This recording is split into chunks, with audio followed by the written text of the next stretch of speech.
Tenta de novo. Agora. Pronto. Pessoal, começando ao longo de lançamento aqui, pretendo fazer em 50 minutos, 1 hora, tá? Para não tomar muito tempo de vocês. Então, vou tentar ser o máximo produtivo possível. Se vocês puderem interagir, perguntar, colocar as dúvidas no chat, a gente consegue fazer isso de uma maneira um pouco mais efetiva em nível de compreensão prática. A gente está tratando aqui de oratória, pessoal. Então, o que eu estou trazendo aqui é um aspecto teórico, mas que o principal objetivo é a aplicação prática disso aqui. E a aplicação prática é exercitando a linguagem jurídica verbalizada. Então, quando eu coloco, antes de falar da técnica de pausas, ou a técnica de período curto, dentro de um aspecto maior, ou dentro de um significado maior, ou para que seria a sua finalidade, a gente está falando basicamente de controle de resposta, ou de controle de fala, controle de linguagem.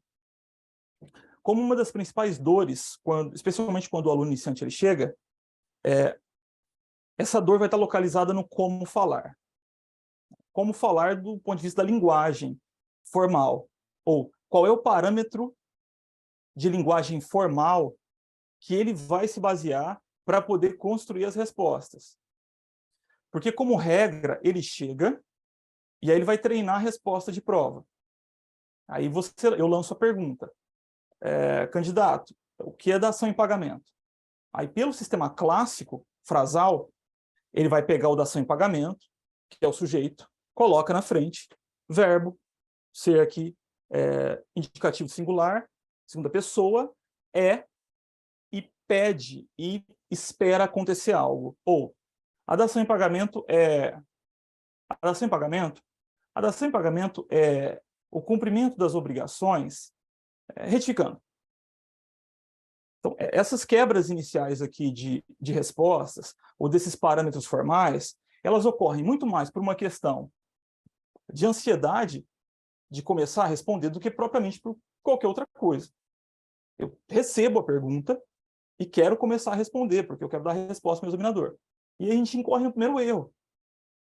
Porque eu limito a minha capacidade de raciocínio sobre o tema, a ansiedade me toma de assalto, eu coloco dação em pagamento e o negócio tem que acontecer. Fora o fato de que é muito provável que ele vá tentar resgatar o conceito pela memória. E aí ele vai buscar a modalidade de adimplemento, e isso, a retórica, já foi para o espaço. Não tem como emendar isso mais. E você já entrou num ciclo de tentativas de resgate numa atmosfera emocional que é muito improvável que você consiga. Porque o sistema de contra-ameaças já foi acionado. Vocês já me viram falar aqui algumas vezes em aula de lançamento sobre o contra-ameaças. Não é que ele não deixa você responder. É porque ele é responsável pelo teu instinto de sobrevivência.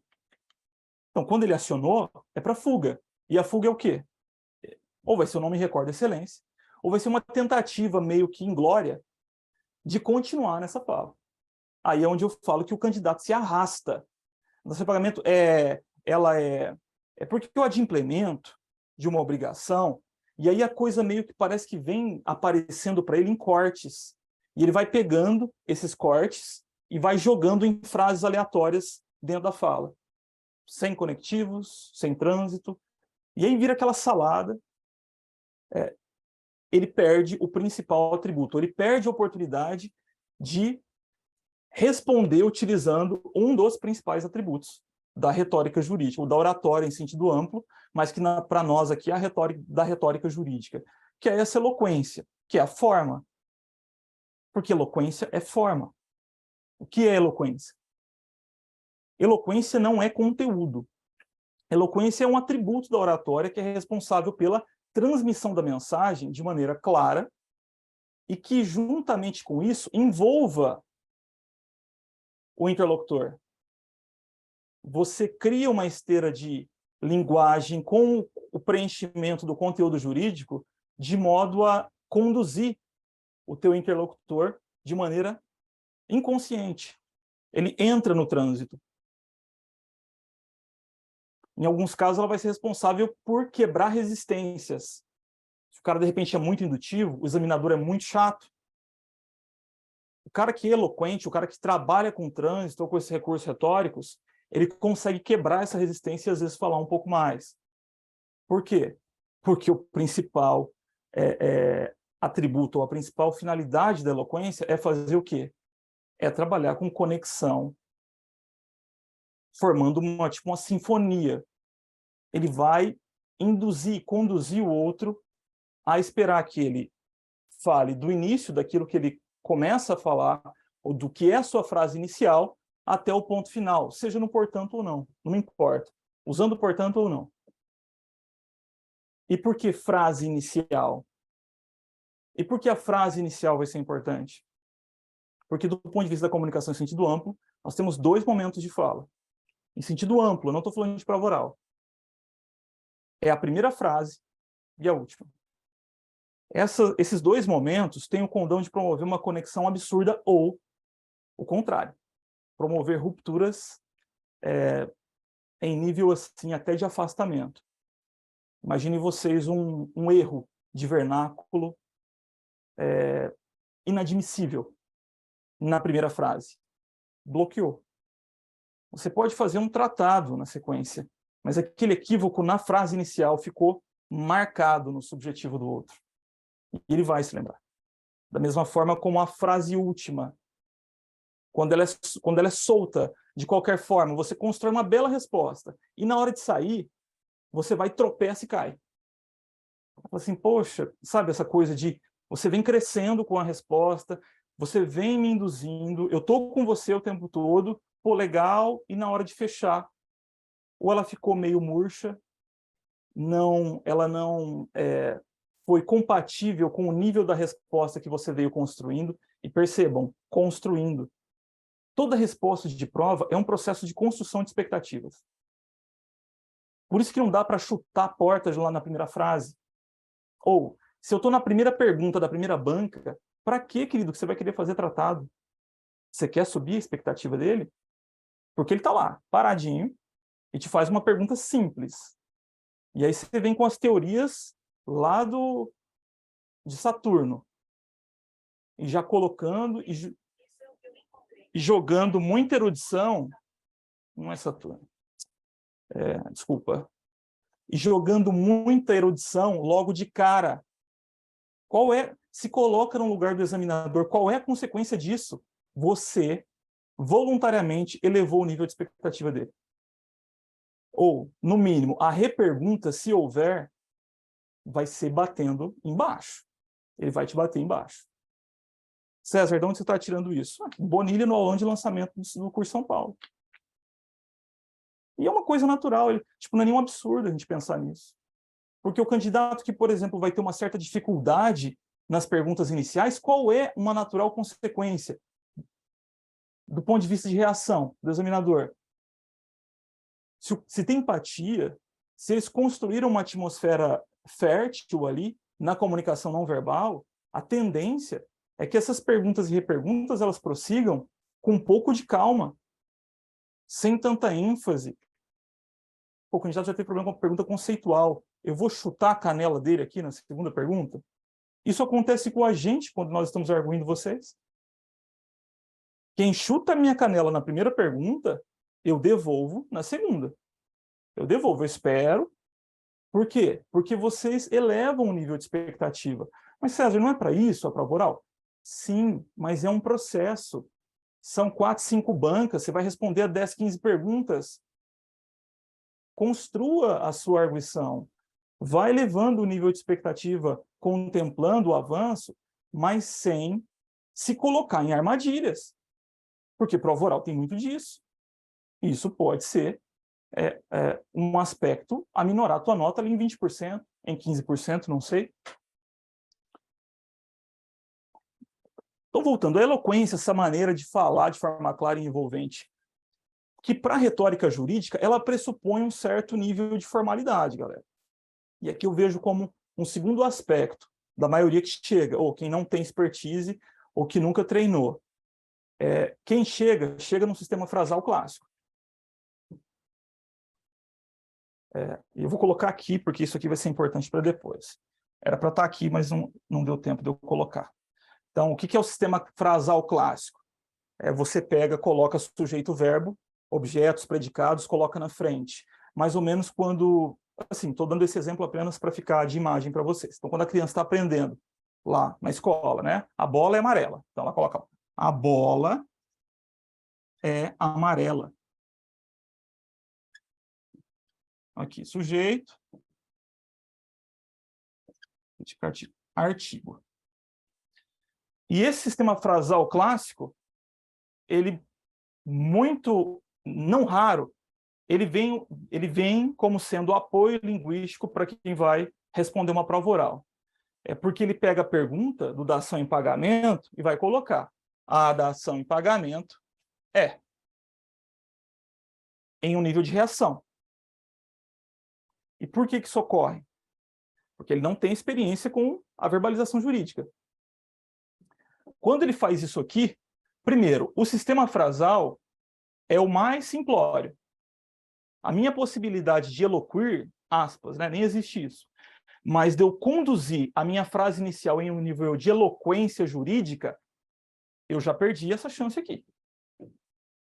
E, sobretudo, porque eu estou pretendendo enfrentar já o enunciado.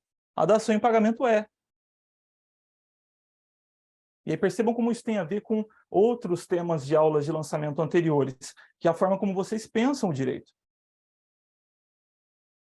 Como eu penso, esse dação em pagamento vem num nível de resgate ou não? Ele vem num nível de significados. Você consegue fazer uma alocação normativa importante aqui? Para, César, mas qual que é a função? Qual é o jeito certo? Não tem jeito certo nem jeito errado. Eu estou aqui propondo que vocês reflitam comigo e tem que ter protagonismo, porque senão não funciona. Porque o jeito que você pensa não é o jeito que eu penso.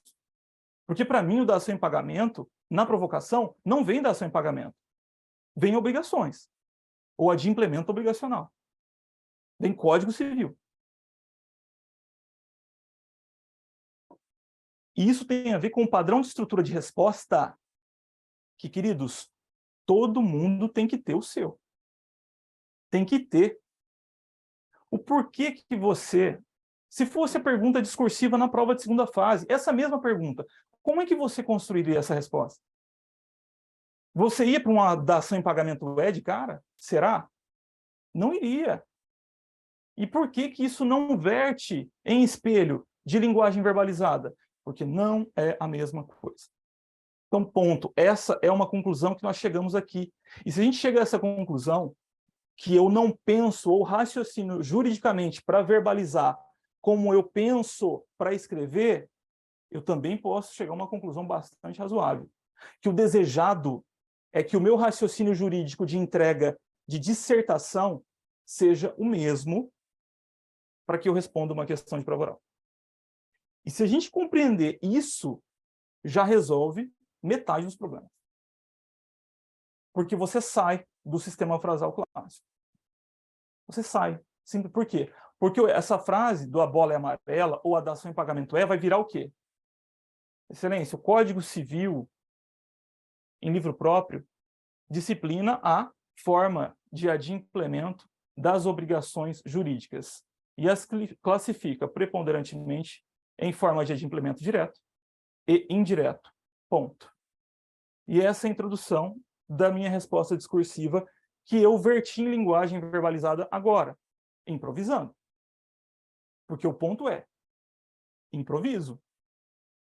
Essa frase não foi decorada, porque eu poderia responder de uma outra forma agora, de repente. Excelência, como forma de adimplemento das obrigações, o Código Civil, como regra, regula que referidas relações jurídicas devem ser adimplidas pelo método ou forma previamente pactuada entre as partes. Ponto. Contudo, nas hipóteses em que não for possível o adimplemento direto, o mesmo Código Civil traz um rol de hipóteses de pagamento indireto.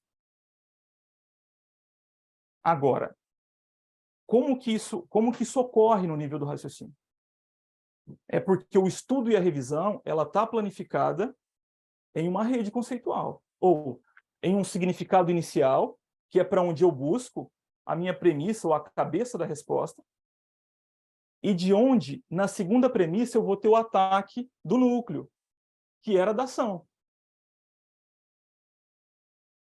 Aí sempre, nesse momento, vem a pergunta fatídica, né? Mas, César, o examinador não quer que faz isso, ele quer que dá a resposta direta, não sei o quê. Tipo, a gente não está preocupado com isso, porque o que importa para nós mais é compreender e otimizar uma forma de raciocínio jurídico do que propriamente a resposta. Porque a resposta nós vamos pular de paraquedas. Ele vai abrir. Eu não vou para a memória. Eu vou para gatilhos de entrada, e aí é uma outra história, que não é objeto da aula dessa aula de hoje, mas vou improvisar dentro de um padrão de estrutura linguística, pessoal, formalmente ou minimamente adequado do ponto de vista formal, que é a linguagem jurídica, e eu vou repetir esse processo até o quê? Até que isso se consolide dentro do meu raciocínio cognitivo e essa estrutura de linguagem funcione intuitivamente. É dizer que eu não quero ter que me preocupar em gastar energia para escolher esse parâmetro linguístico formal que vai embalar minha resposta de conteúdo. Porque essa linguagem, essa forma que está ligada com a eloquência, é o quê? É uma embalagem. O cara pode, nas frases aleatórias, de repente, chegar lá no meio indireto de adimplemento obrigacional. Mas o porquê que ele não vai ter nota estourada? Nesse caso, porque ele pegou a caneta e fez assim, jogou. Não, toma aí essa caneta. E o outro embrulhou num presente a caneta e entregou.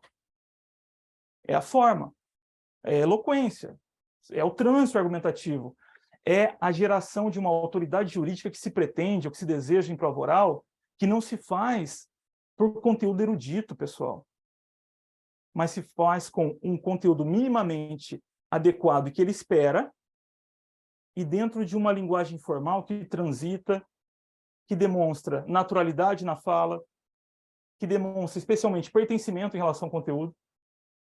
Você não fala resgatando em vômito, buscando em algum lugar e vomitando um conceito abstrato. Não. Você fala com uma naturalidade de quem realmente sabe.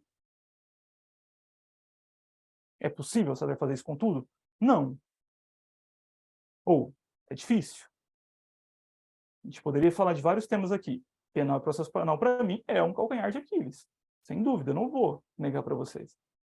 Mas, pô, conseguimos fazer isso com falência, com recuperação judicial, com sociedade anônima. Daqui a pouco o penal e processo penal chega. E vai ter que ser enfrentado. Mas percebam, ele vai ter que ser enfrentado. Como já foi, por exemplo, em relação ao crime de contravenção. Né, que outro dia a gente estava conversando, e eu falei, olha, eu adoraria essa pergunta do 11º. Por quê? É uma pergunta conceitual, mas que permite uma construção de uma caixa ou de uma gaveta de significado que é possível o acesso naquele momento.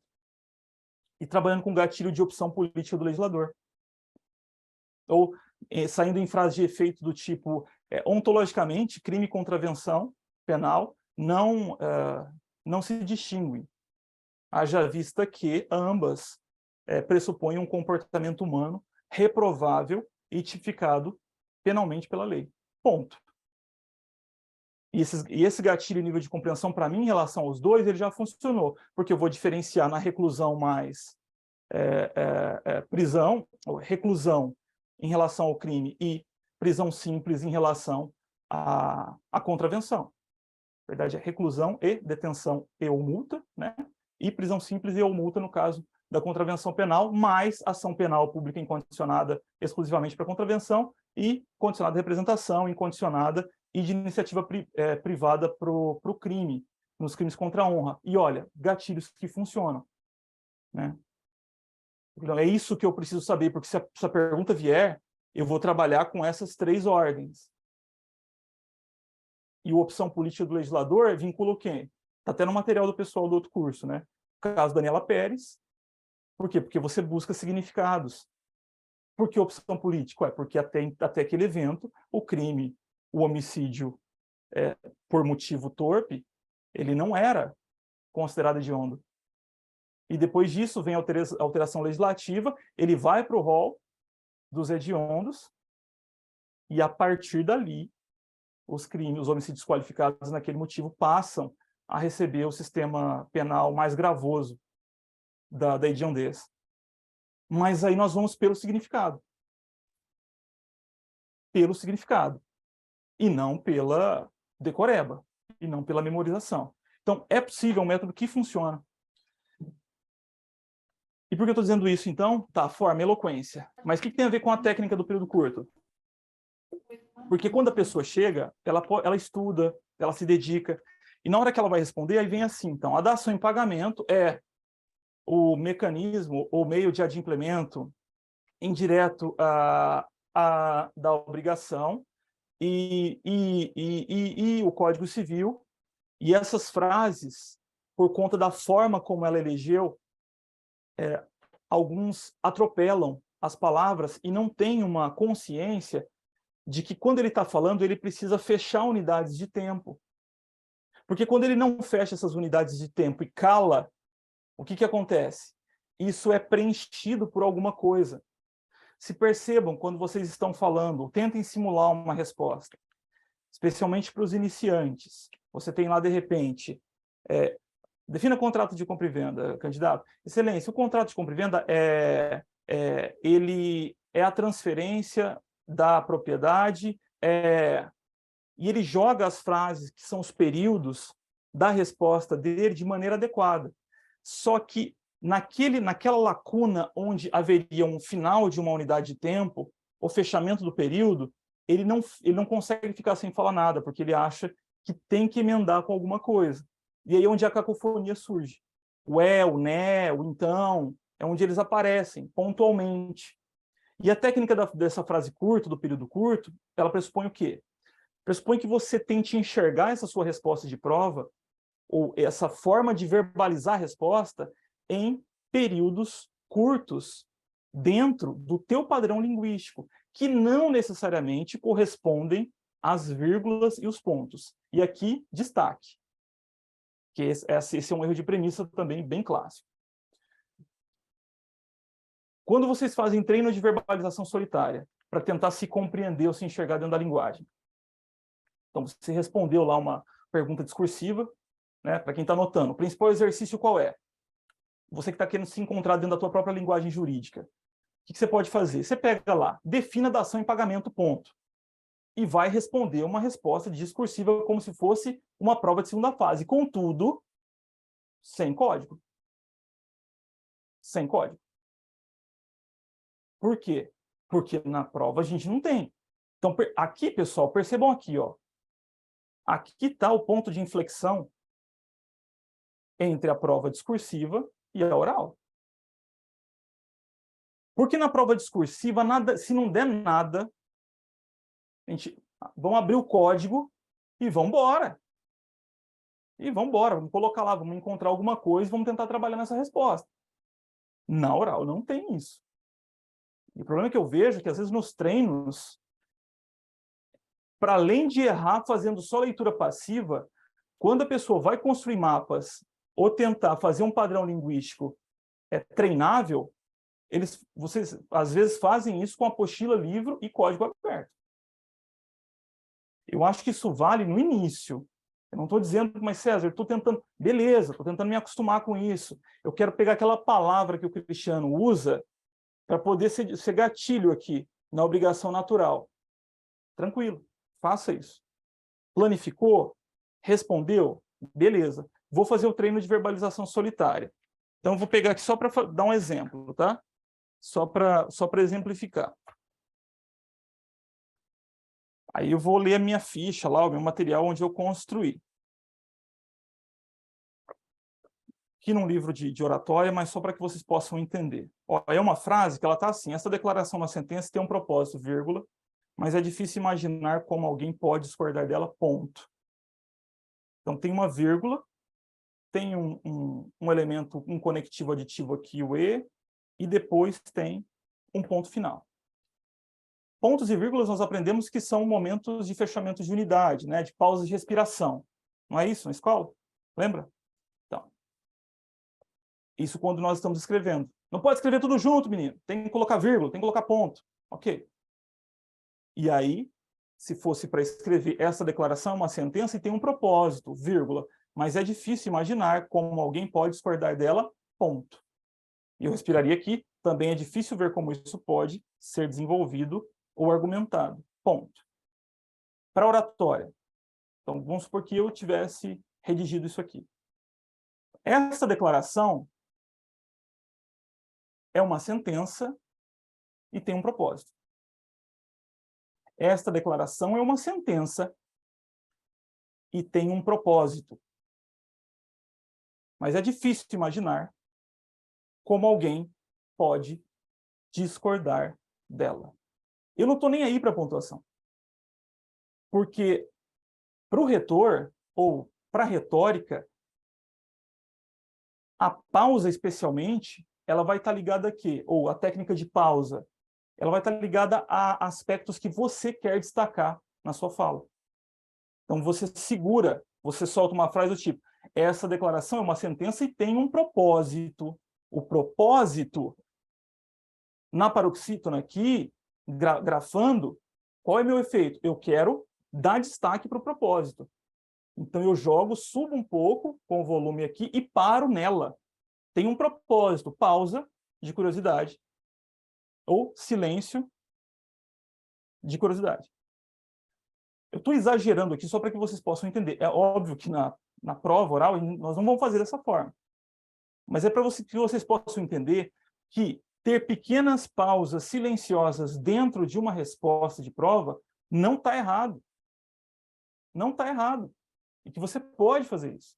Na verdade, você deve fazer. Para quê? Para evitar o que é a consequência na tua cabeça de ficar sem falar nada, que é preencher isso com uma cacofonia, que não é você que quer fazer, mas ela vem meio que involuntária, inconscientemente. Essa declaração é uma sentença e tem um propósito, mas é difícil imaginar como alguém pode discordar dela. Ela simplesmente ela aparece aqui. Para quem ainda está se alimentando, entendendo como é que funciona. Então, qual é o exercício? Como que eu posso mitigar isso dentro do meu estudo, especialmente? Aí vem aqui para a lousa.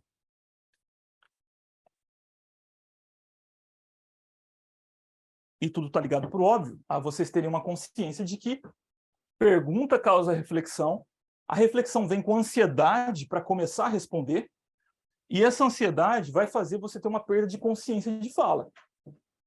E essa perda de consciência vai te empurrar para o sistema frasal clássico, de pegar o enunciado, soltar o e aí a coisa já se complicar.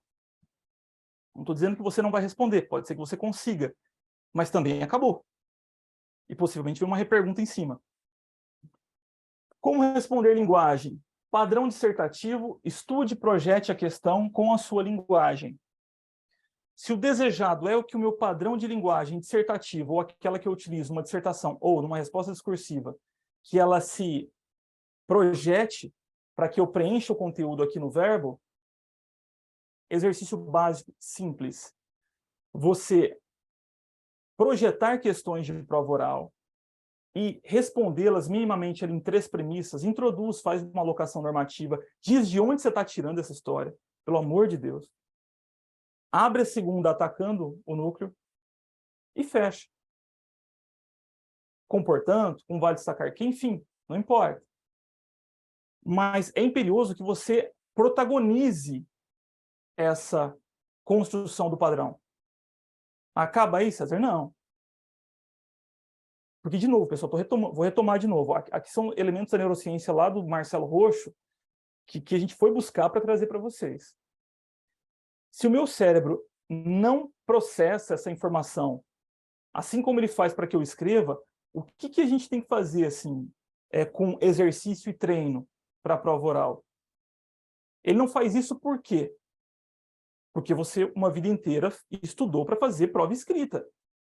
E, como regra, fez estudo de véspera com memorização para aplicar na prova. É com isso que ele está acostumado.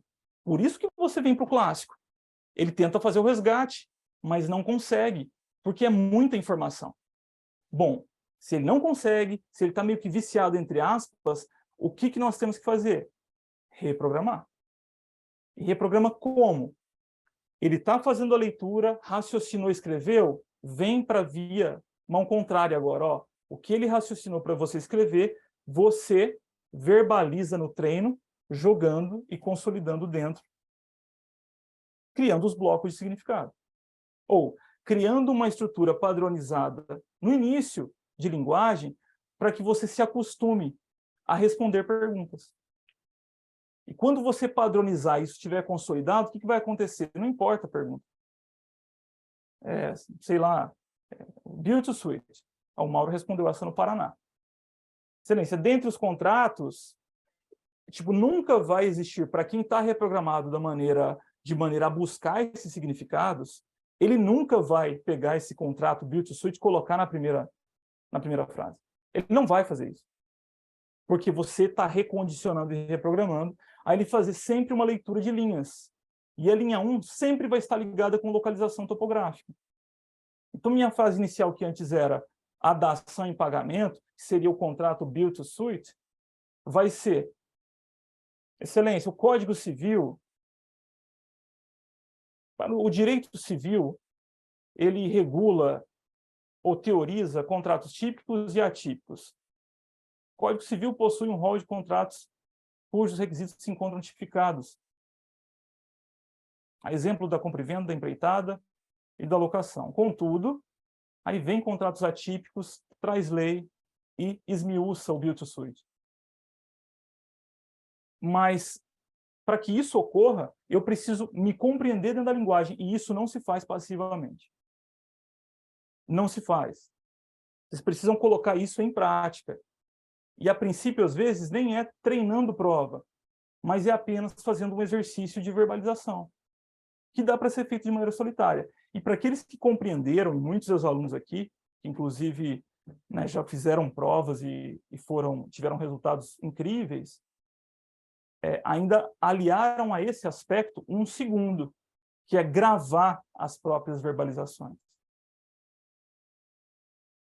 Para quem entende as ferramentas de programação neurolinguística, entende que quando ele vai e verbaliza e treina respostas que seriam as pretensas respostas de prova oral, e ele grava na voz dele, e depois ele coloca para tocar da ação em pagamento na voz dele, na estrutura de prova, meu amigo, aí você está trabalhando com todos os vetores. Porque a tua voz é a voz mais importante do mundo. O processamento dessa informação no teu cérebro, ela vai para uma outra ordem. Aqui está os vetores da aprendizagem construtivista, pessoal. Só fala de estudo ativo sem nem saber o que está falando. Tá? Pedagogia construtivista, quando a gente fala que o aluno ele é protagonista do próprio aprendizado, é disso que a gente está falando. De não só buscar compreensões, de romper com o vetor de ser um vaso, um objeto que retém conhecimento abstrato, sem compreensão, mas, para além disso, que protagoniza, que verbaliza, que vai para o debate, que vem para a banca coletiva, que depois treina. E tudo isso vai fazer o quê? Vai criar as trilhas, vai criar cicatrizes emocionais. E aí, de repente, dali 6 meses, você é provocado por posse ou por Build to Suit, você meio que tem uma memória emocional cognitiva. É isso que a neurociência está tratando nesses últimos 10 anos. E que só descobriu agora. E por isso dos questionamentos com sistemas de aprendizagem tradicionais. Porque eles não vertem a aprendizagem. Eles criam repetidores. Só que o repetidor com a memória remota, ele perde no curto prazo. E o que nós queremos para uma prova oral de concurso de cartório, que não se tem data dessa prova, dependendo do curso que você faz hoje, se essa prova oral vem em novembro, é dinheiro jogado no lixo. Por quê? Porque você vai esquecer tudo. Então, o desejado é consolidar esse conhecimento no médio e longo prazo. Então, quando vocês olham para o sistema, quando vocês olham para, por exemplo, a mercancia, especialmente dos concursos públicos, vocês podem chegar a essa conclusão. Não faz sentido comprar essa quantidade de cursos de primeira fase que as pessoas fazem. Por quê? Porque não tem aprendizado. O que se tem é técnicas e estratégias para fazer prova de primeira fase. E beleza, isso é importante. Só que não dá para deixar para fazer compreensão apenas a 2 meses da prova oral, porque isso vai te trazer dificuldades. É muito conteúdo jurídico para poder internalizar. Então, a técnica do período curto, pessoal, é você fazer o quê? Você construiu o teu padrão de linguagem, de resposta de prova oral. Quando você for verbalizar, assim como eu estava aqui fazendo o exemplo com o livro, então poderia ser assim. Deixa eu pegar aqui uma ficha com conteúdo jurídico para ficar mais próximo da realidade.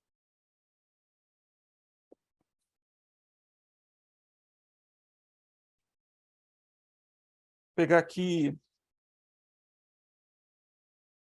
controle judicial das políticas públicas. Tá? Beleza, ó, direito constitucional. A frase é a seguinte, ó. A Constituição de 88 inaugura uma nova fase do Estado brasileiro, vírgula, o Estado democrático de direito, ou Estado pós-social, que fez emergir uma nova gama de direitos, quais sejam os direitos fundamentais sociais. Isso é o que está escrito aqui mais ou menos nas pausas. A técnica do período curto, ela vai fazer com que você, a partir desse treino de verbalização, você projete uma cadência de fala em que você não vai esticar as frases. Para quê? Para não perder o controle. Excelência, a Constituição de 88, que inaugura uma nova fase do Estado brasileiro, o Estado democrático de direito ou o Estado pós-social, fez emergir uma nova gama de direitos. Quais sejam? Os direitos fundamentais sociais. Você vai tentar fazer um treino de verbalização em que as tuas frases elas não vão esticar em fala, em fluidez. Você vai começar a treinar, falar em período curtinho, para que essas quebras da cacofonia não ocorram em momentos em que você está raciocinando. Lembra disso. Você vai estar meio que pensando e acessando o conteúdo para poder improvisar. Se você atropelar a frase, a Constituição de 88, que inaugura uma nova fase do Estado brasileiro, o Estado democrático de direito, eu não preciso correr. Então, para que eu consiga, inicialmente, isso para quem não tem expertise, tá, pessoal? Para quem nunca teve essa experiência, você iniciar se propondo a construir respostas em períodos curtos, você mantém o controle da resposta. E, de cara, já afasta a cacofonia. Ponto. E, além disso, César, por manter o controle da resposta, você vai meio que medindo a temperatura do quanto de conteúdo você tem para entregar. O cara que corre, às vezes, com a frase, ou quem não tem muita noção a respeito disso, vai correr aqui, e aí chega aqui na frente, protege os bens da vida, elencado no artigo 6º, e a cadência que ele usa de fala também vai levar ele para buracos. Ou seja, de repente você está, numa certa parte da sua resposta, protegem os bens da vida, elencados no artigo 6º, tais como saúde, educação e alimentação. São bens soberanos, cuja proteção é condição para a erradicação da miséria e efetivação da dignidade da pessoa humana. Segurar no período curto, você está medindo, você sabe que não tem muito mais para entregar. O que você faz? Técnica de quebra de ritmo, segurou, balanceou no final, parou, a resposta está fechada. Sem necessidade, portanto. E sem aquela ansiedade pelo fechamento.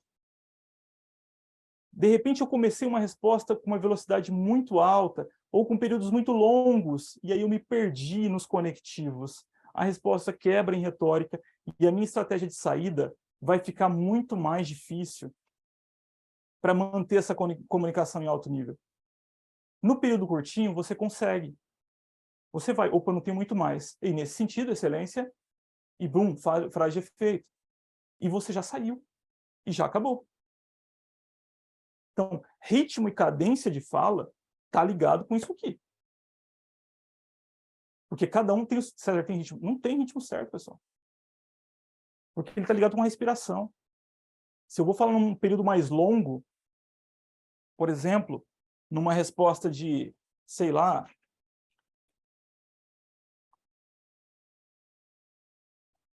ato administrativo, não, chega.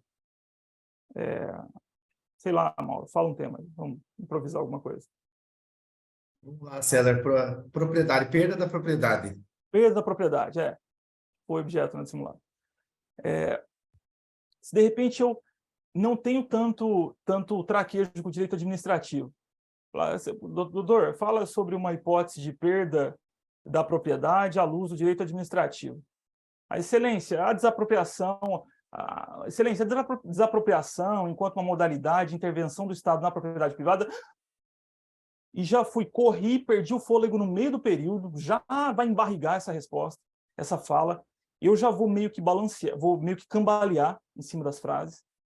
Período curtinho. Excelência, inicialmente, cabe dizer que a propriedade privada é uma garantia expressamente prevista no artigo 5º da Constituição Federal. E percebam que eu estou martelando a fala, estou martelando. Contudo, excelência, conforme defende a parte majoritária da doutrina, em função de nenhum direito fundamental ter caráter absoluto, a mesma Constituição Federal regula as hipóteses de intervenção do Estado na propriedade privada, baseados essencialmente no princípio da supremacia do interesse público sobre o privado, bem como da indisponibilidade. Não, a indisponibilidade cai, é só supremacia do interesse público sobre o privado. É improviso, tá vendo? Erra, ponto. E eu estou martelando a cadência dessa fala. Para quê? Para manter o controle. Porque ela poderia ser corrida.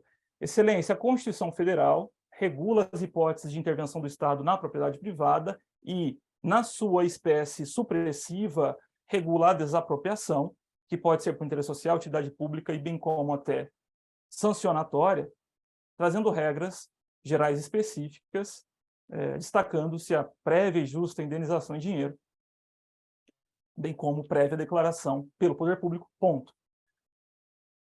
Tudo depende de como funciona para você.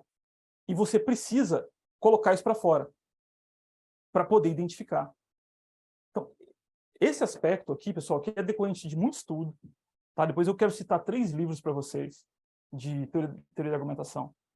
Ou pelo menos um de argumentação e um outro que é de ferramentas de retórica.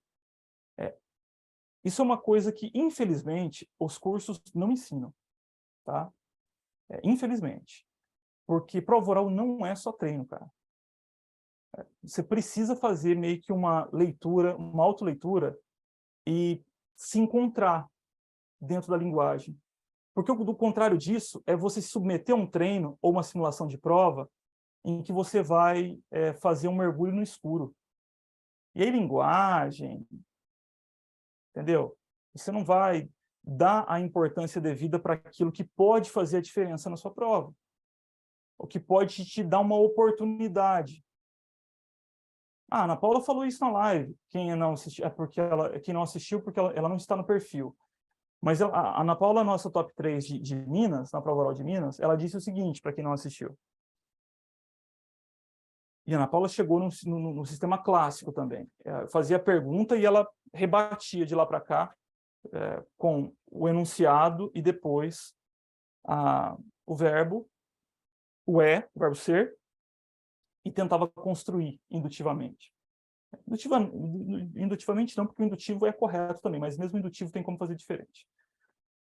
E ela disse o seguinte, vinha a pergunta sobre alienação fiduciária em garantia, na banca dela, na banca de civil. E ela respondeu 2 perguntas, e aí veio uma fatídica terceira com o prazo acho que era o prazo da quitação. Qual que é aquele prazo de... Eu não me recordo qual era o prazo que ela disse, mas vamos imaginar que fosse o prazo que o oficial tem para poder promover ali a averbação, né? Depois da notificação do devedor fiduciante, o prazo que existe para que se consolide a propriedade em favor do credor fiduciário. E na hora que essa pergunta veio objetivamente por conta da instabilidade, ela não se recordou. Ela não se recordou. Era essa mesmo? Tá. Que era 60 dias? Era isso? 60 dias? Não lembro. Consolidação, porque depois tem que repetir, né? Tem que repetir o procedimento, se o credor não requerer, não pagar o ITBI e requerer a averbação lá. Enfim. Então, César, o prazo que o registrador tem para passar o valor quitado ao credor. Verdade. Era 3 dias, né? Era 3 dias? Isso. 3 dias, né? 3 dias, tá. Isso, para repassar o valor. E aí não veio o prazo para ela na hora. Então aqui, pessoal, percebam, façam essas perguntas, vocês têm que fazer essas perguntas para vocês, para que vocês possam ter uma leitura própria daquilo que pode ser importante e daquilo que é irrelevante para a tua prova. Bom, se te perguntam um prazo, a pergunta é objetiva, não tem estratégia de saída aqui nesse caso. Ou, em tese, não tem, porque é um prazo. Se eu deixo me tomar pela ansiedade em responder, bom, me perguntou o prazo, eu fiz o recorte no enunciado, e ele não vem. Resposta? Excelência, não me recordo do prazo. Treino, essa compreensão, todo esse diálogo que a gente está, esse bate-papo que a gente está fazendo aqui, faz com que o quê? Que não importa a pergunta, nem a do prazo. Porque a gente tem uma ideia assim de se comprometer a não dizer eu não me recordo, excelência. Eu não vou dizer, eu vou responder, eu vou ter uma estratégia de saída, eu vou dizer eu não me recordo, excelência de uma maneira indireta, mas eu não vou usar essa frase. Para quê? Para não cair na vala comum, onde 70% cai. Então, ainda que eu tenha que sair sem responder, eu vou fazer diferente. E como o prazo não veio, ela usou a estratégia de saída que ela treinou, mas percebam, foi intuitivo. Porque, na verdade, a reação emocional não leva para a estratégia. A reação emocional, nossa, não sei o prazo. Ferrou. Não me recordo, excelência, eu quero ir para a próxima, eu quero fugir, eu quero ir embora. Ela sobe para a alienação fiduciária, dá uma premissa de localização, inicia falando sobre que o procedimento ocorre de fato isso, e de repente, o insight aparece. E o prazo vem. Nesse sentido, excelência, consta expressamente da Lei 9.514, que o prazo que o oficial tem é de 3 dias e pode estourar os fogos, abre o red carpet, porque era uma pergunta perdida. Percebam como isso é importante. Se você não tem estratégia, na tua prova, essa pergunta é 0. Ela é perdida. Mas, César, e se não viesse o insight do prazo? Não tem problema, porque ela também treinou. Então, se não viesse, ela sairia na segunda, fixando a humildade intelectual, que seria o não me recordo excelência, para o padrão clássico. Especificamente quanto ao prazo, excelência, infelizmente não me ocorre no momento, contudo me recordo. E aí eu gravito um tema importante, próximo ali, algum outro prazo. Contudo me recordo que o prazo para consolidação da propriedade. E aí eu não responder, respondendo algo, contribuindo com algo. Porque se eu quero que ele me tarife de uma forma diferente, mesmo nas perguntas em que eu não sei, eu tenho que ter algum tipo de estratégia. É óbvio que vai ter perguntas que isso vai ser muito difícil de fazer. Mas nós não vamos ter essa percepção de maneira intuitiva se nós não fizermos o quê? Se nós não praticarmos. E aí é aquilo que eu falo para o pessoal. Eu falo assim, olha, beleza, consolidou o perfil? Está respondendo bem as questões clássicas e tradicionais? Ótimo. Agora é a hora do mundo bizarro. Que foi o que eu fiz com São Paulo essa semana. Doutor, fale sobre o livro de mérito para o processo penal. E parei a pergunta. A reação natural do teu corpo é ir para o não me recordo excelência. Sobretudo porque você está na banca de penal e processo penal. Porque no civil, nas outras, a gente vai tentar rebolar ali, tentar dançar para algum lado. Agora, no penal e processo penal, a gente entra perdendo 3-0. Nós já entramos ali perdendo o jogo. Na hora que vem uma bizarra dessa na frente, a tendência é que você afaste, é que você fuja. E aí, César, o que aconteceu? Aconteceu que eles estavam bem treinados. Não teve nenhum que mandou o nome Record Excelência. Porque qual que é a primeira orientação que eu dou nesse caso? Devolve a pergunta e ganha tempo. Calma, a pergunta bateu doída. Tem examinador que dá diretriz direta? Tem. Excelência, poderia me dar alguma diretriz sobre o livro de mérito e tal? Pode ser que ele te dê. Mas tem como pedir diretriz indireta. Excelência, me perdoe. Com essa nomenclatura, no momento não me ocorre. Seria possível reformular a pergunta? Percebam, pessoal, se coloca no lugar do examinador. Eu não estou pedindo uma diretriz diretamente. Excelência, me perdoe, seria possível reformular a pergunta? E o reformular é mágico. O que pode acontecer? E aí, quem pedia na indireta, fala assim, olha, livro de mérito tem relação com cela especial. Pronto.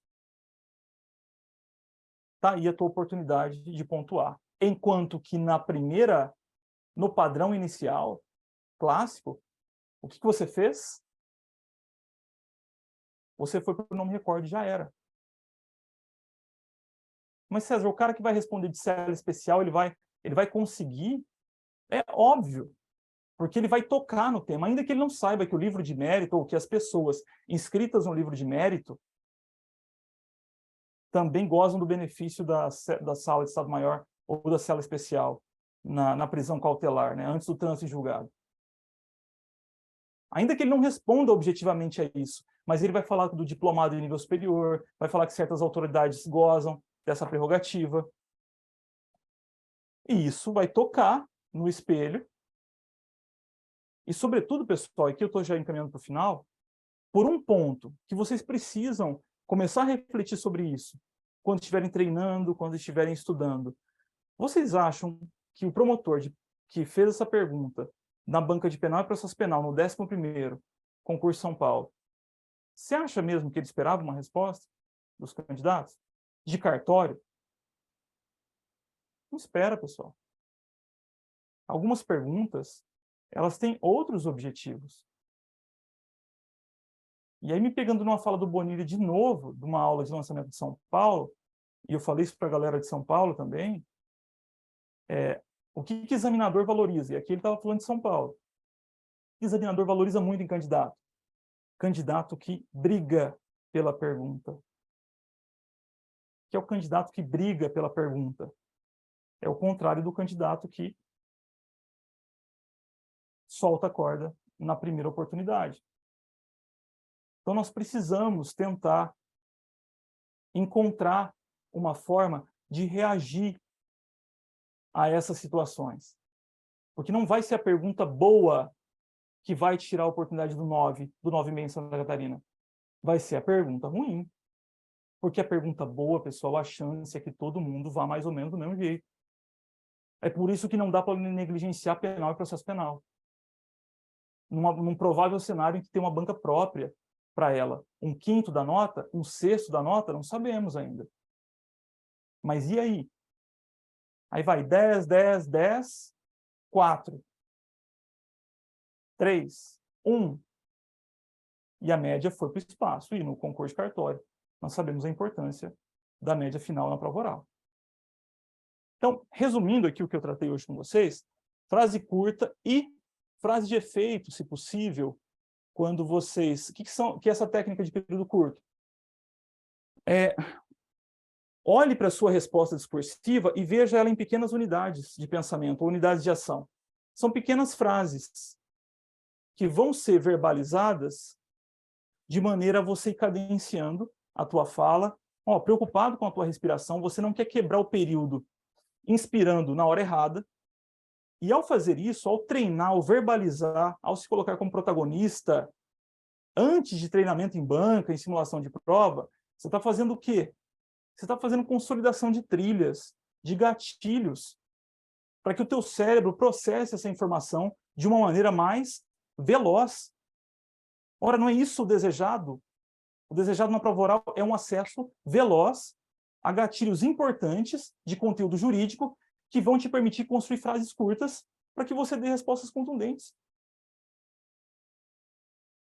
Então, ter essa consciência de linguagem num padrão mínimo de formal. E que padrão mínimo formal é esse, César? Pessoal, peguem os votos de julgados, peguem o Supremo, que tem uma língua portuguesa assim, impecável. Não é que é para você falar igual a eles, mas você vai entender que, ao invés de falar o Supremo Tribunal Federal julgou um caso que a mulher grávida que perdeu o bebê teve direito ao DPVAT em razão da morte do feto, pela teoria concepcionista. Excelência, conforme pacificado na jurisprudência do Supremo Tribunal Federal, é um tipo de linguagem, conjugações de verbo, que tem espelho na linguagem formal jurídica. Ao invés de falar que o sujeito que praticou o ato, a imputabilidade penal, as palavras gatilho, que vão ter significado para quem vai ouvir a sua resposta. É disso que se trata também, essa linguagem minimamente formal. Então, se atingir altos níveis de desempenho significa preencher espelhos de expectativas aqui naturalmente subjetivas do examinador, significa que ele também tem um padrão linguístico que ele considera minimamente adequado para essa proposta de prova oral. E que quando você toca e atinge isso, você está pontuando. Então, esses aspectos é que estão por trás dessa ideia de que você precisa buscar e tentar fazer esse processo de autorreflexão e se encontrar dentro do seu padrão linguístico formal, que vai te permitir, com muito treino, a padronizar um molde que depois você vem com o conteúdo jurídico e preenche para dar resposta em 3 premissas. Sobe, localiza, conectivo, nesse sentido, ataca, fecha com portanto ou com argumento de autoridade, não importa. Mas você precisa fazer esse processo. Tem que olhar para dentro. E não só memorizar as premissas. Para fechar, eu queria só compartilhar. Eu nunca fiz isso, mas acho que é importante, porque não é todo mundo que faz o curso. Tudo isso, então, que eu estava tratando aqui com vocês, tem a ver com gatilhos também, né? Uma das técnicas que a gente usa na banca, para que, no final das contas, nós estejamos preocupados, depois de você estudar, compreender, revisar, depois que você fizer todo esse processo, o trabalho não é mais de estudo, ele não é mais de devorar livros, o trabalho é de consolidação de trilhas, ou de consolidação das cicatrizes. Será mesmo que os meus gatilhos funcionam? E esse aplicativo, que foi criado baseado em premissas ou em estudos da neurociência mais recentes, ele trabalha exatamente com essa ideia, que eu estava no pano de fundo de tudo aquilo que eu estava tratando aqui para vocês hoje. Mapas mentais. César, lá vem você com os mapas mentais, porque desde quando a faculdade começou, eu vejo os mapas mentais, os livros e tal, e esse é que é o problema. O problema são os mapas mentais dos livros. O problema é você comprar um mapa mental de outra pessoa. O problema é que você cai na irracionalidade de comprar um mapa mental, ou seja, uma trilha de acessos cognitivos do cérebro de outra pessoa. E esse é que é o problema. Porque isso não faz sentido nenhum. Se a ideia é nós construirmos canais ou entradas para acessar significados específicos e otimizar essa funcionalidade do nosso cérebro, qual é o terceiro passo, ou o passo último, depois de você ter estudado, compreendido o instituto, depois de você ter planificado, projetado uma pretensa resposta de prova oral no papel, verbalizado, padronizou a estrutura, grifou os gatilhos, entendeu do que se trata o instituto. Aí você vai fazer o quê? Você pode utilizar, e não só esse, você pode utilizar outro aplicativo, ou mesmo fazer isso à mão, numa folha de papel, mas depois você vai ter que cobrir. Percebam, pessoal, assim, para mim, isso não existia. Isso passou a existir, acho que há 3 anos atrás. Então, assim, quando eu olho para trás e eu vejo que há 10, 15 anos os caras não tinham isso para se preparar para a prova, e eu vejo assim, cara, isso aqui é um mecanismo que otimiza muito para quem quer dedicar o tempo e energia necessária para consolidar o conhecimento aqui. Isso aqui é para sempre. Porque esse mapa vai ficar aqui, eu só vou aumentar ele. A diferença do mapa mental tradicional é que esse aqui não é estático. Ele não é estático. Essas bolinhas que vocês estão vendo ali, elas abrem como se fossem gatilhos. Palavras-chave que puxam outras palavras-chave. Só que palavras-chave que eu construí, ou que eu identifiquei, para puxar informações que para mim são importantes, para que eu responda questões sobre o controle de constitucionalidade. Que pressuposto tem que abrir rígida escrita? Escrita e rígida. E rígida por quê? Porque a ideia de um controle de constitucionalidade ela não prevalece sem a noção de uma Constituição escrita e que tenha um processo de alteração de suas normas mais rigoroso do que para as demais normas do ordenamento jurídico. Percebam, isso é significado. Eu não estou lendo. É porque a estrutura de acessos que eu construí em algum momento, ela pressupôs esses gatilhos de entrada. E aqui, o que eu estou fazendo? Estou trabalhando com o lúdico.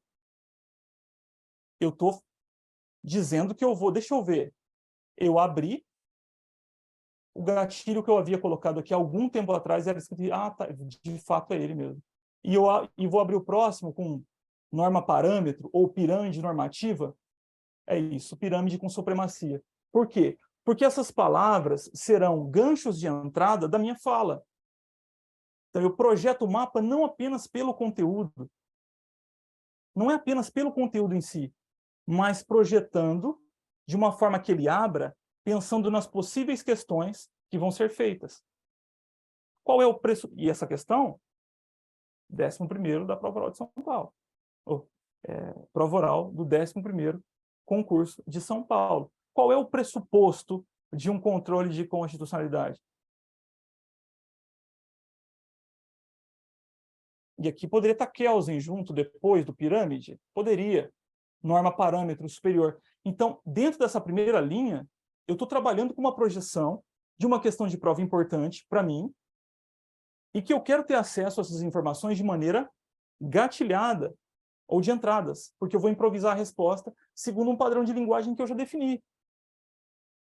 Quando eu desço para sistema de controle repressivo, então nesse gatilho repressivo, sistema, controle, como regra, é repressivo. Por quê? Porque controle efetivo com caráter de definitividade, o Brasil adotou o sistema jurisdicional.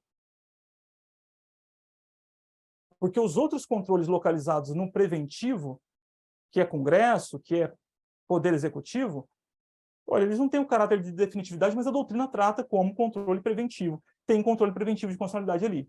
Então, beleza, estou puxando, eu vou tratar disso na minha fala também. Mas que, como regra, o jurisdicional misto, repressivo, abre o quê? Concentrado difuso. E que vai abrir o quê?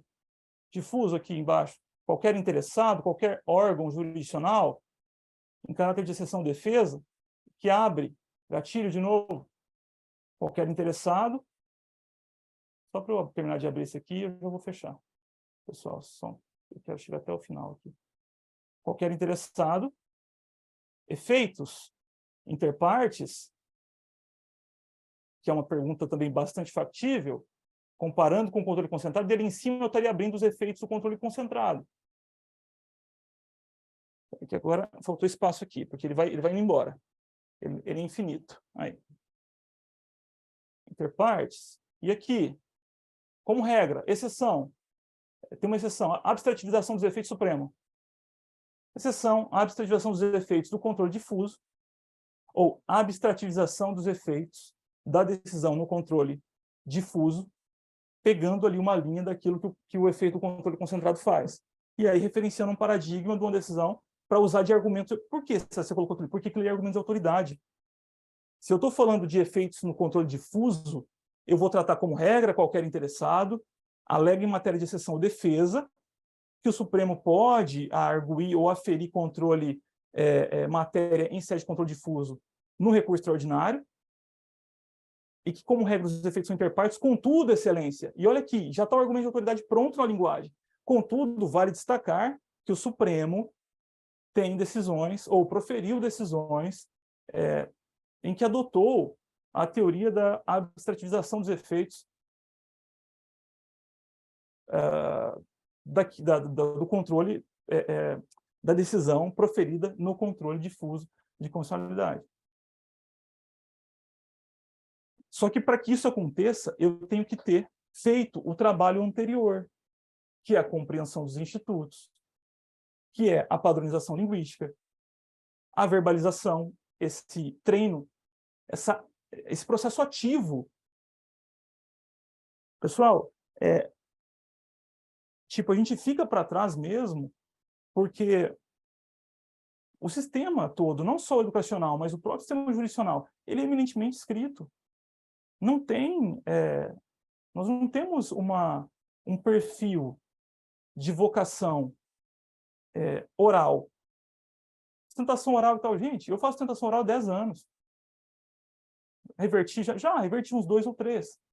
Mas a gente tem uma cultura, sabe, que valoriza muito mais aquilo que já aconteceu, que já foi aferido de maneira, né, correta ali pelo juiz e tudo mais, mas esse convencimento, ou o uso da retórica jurídica como uma ferramenta profissional, ainda está muito incipiente. Diferente dos Estados Unidos, ou de outros países que valorizam muito a oratória. Então, quando essa oratória vem para a prova oral nesse momento em que a gente está vivendo agora, fico imaginando como é que vocês não estão para Santa Catarina, especialmente para quem nunca fez, que não tem essa expertise, ou que nunca se colocou nessa proposta. O elemento emocional, ele já estoura. Ele pode, te tirar uma oportunidade. Mas eu acho que a partir dessa aula de hoje, o que pelo menos eu quero que fique, é que você entenda que se preparar para uma prova oral não é só treino de pergunta e resposta. Porque se você fizer isso, independente de curso, se você vai fazer ou não curso, se você fizer isso, você vai estar trabalhando com memorização. E você vai entrar numa esteira de ficar batendo ping-pong com o teu examinador, que na hora que chegar a pergunta fatídica, não me recordo excelência, com cardio lá em cima, ansiedade, e aí a possibilidade de construir algo diferenciado, ou de ter uma chance de estar entre os 5%. Pessoal, 5%. Em alguns casos, menos. Que vão estar aqui, entre o 9 e o 10. São essas perguntas que vocês têm que se fazer. O que esse 5% tem diferente? Porque eles são muito inteligentes. Não é nada disso. Muitas vezes os inteligentes ficam para baixo. O que esse pessoal tem aqui, eles têm estratégia. Eles sabem lidar com as situações, com as atmosferas de prova. E eles treinaram isso. Mais uma vez, aqui, agora para fechar. Assistam a arguição do Rodrigo Maier Mellel, que está no YouTube. É um show disso que eu falei aqui para vocês hoje, de eloquência. Mesmo nas perguntas em que ele não fazia ideia da resposta. Ele não diz, não me recordo, excelência. E respeito quem pensa o contrário, mas não é possível que um cara que foi primeiro lugar no MP Minas 20, que depois foi primeiro lugar na prova oral do MPF 21, e que foi primeiro lugar na prova oral do MP Rio Grande do Sul agora, ano passado, não é possível que esse cara esteja fazendo uma coisa errada. Desculpa. É um bom padrão, não é para copiar o cara, é para você olhar para ele, ver como ele faz e tentar desenvolver o atributo em você. Rodrigo Maier Mellel. M-A-I-E-R, Mellel, M-E-L-E-O. E falando em soletrando, é isso, e eu queria fechar com isso. Prova oral não é soletrando. Soletrando, sabe soletrando, o programa do Huck lá? Que fala assim, fala a palavra inconstitucionalidade, inconstitucionalidade. I-N, não é assim. Isso não tem nada a ver com prova oral. Não é para pegar o que o cara falou, colocar na frente e sair falando o que é. Não. Se você conseguir fazer um exercício um pouco mais complexo aí, de pelo menos colocar esses significados e ter uma estrutura mínima de resposta, nem que seja em 2 premissas, que você busque a localização topográfica antes de falar do que ele é, você já fez diferente do que a maioria vai fazer. Você já respondeu de maneira diferente. Porque a maioria vai pegar ele, igual o soletrando, vai colocar a palavra e vai tentar construir a resposta na frente.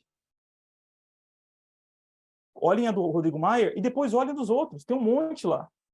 Vocês têm que ver isso. Depois pega a nota do cara. De fato, para esse examinador, então, aqui o padrão aqui.